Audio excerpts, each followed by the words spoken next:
ఆంధ్ర తెలంగాణలో తక్కువ ఫీజులతో high quality results ఇస్తున్న ఏకైక సంస్థ తిరుమల్ ఐఏఎస్ ఇన్స్టిట్యూట్. మాఫియా అంతా ఎందుకంటే ఒక నిమిషం అధ్యక్ష, రూపాయికి కొన్న కిలో బియ్యాన్ని అక్కడనే షాప్లో 15 రూపాయలకు అమ్మేస్తున్నారు.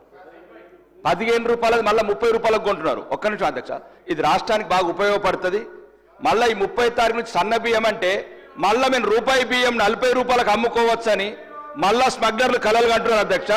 దీని మీద ప్రభుత్వం అనర్హులకు రేషన్ కార్డ్స్ ఇవ్వడం వల్ల ఈ సమస్య వచ్చింది అధ్యక్ష. వేలాది కోట్ల ప్రభుత్వ ధనం దుర్వినియోగం అవుతుంది. ఆకలైనోడికి బియ్యం ఇవ్వండి తప్ప అమ్ముకుంటోడికి బియ్యం వేయండి అధ్యక్ష. మీ ద్వారా ప్రభుత్వానికి చెప్తున్నా. మళ్ళా ఉగాది నుంచి సన్న బియ్యం ఇస్తున్నారు అధ్యక్ష. ఇప్పుడు రూపాయికి కొన్ని మళ్ళీ 40 రూపాయలకు అమ్ముతారు. రోజు 8 టన్నులు నిజామాబాద్లో మహారాష్ట్ర బార్డర్ ఉంది అధ్యక్ష. పెరికిట్ లాంటి గ్రామంలో బహిరంగంగా బెదిరిస్తున్నారు ఈ మాఫియా.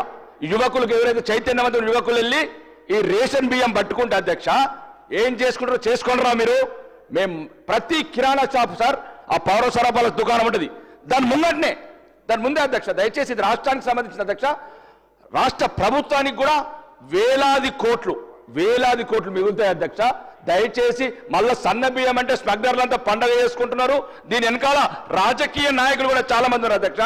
ఆ రైస్ మిల్లు మెయింటైన్ చేయడము, ఈ బియ్యం రీసైక్లింగ్ చేసుకుంటే ఈ మధ్యన కూడా కొంతమంది విదేశాలకు మారిపోయారు అధ్యక్ష. ఇది మన నిజామాబాద్ జిల్లాలో వందలాదికి 200 సుమారు 200 కోట్లు ఎగ్గొట్టిపోయారు. ఈ రాజకీయ నాయకుల ప్రమేయం ఉంది అధ్యక్ష. సుమారు కొన్ని 20-30 వేల కోట్ల అధ్యక్ష. ఈ తెలంగాణ పేద ప్రజలకు పనికొస్తుంది. దీని మీద ప్రభుత్వం సీరియస్గా ఆలోచించి ఉగాది నుంచి గౌరవనీయ ముఖ్యమంత్రి గారు సన్న బియ్యం ప్రారంభిస్తున్నారు అధ్యక్ష. దాన్ని ఎట్లా కంట్రోల్ చేస్తారో దీని మీద ప్రత్యేక కమిటీ వేసి సీనియర్ మంత్రులు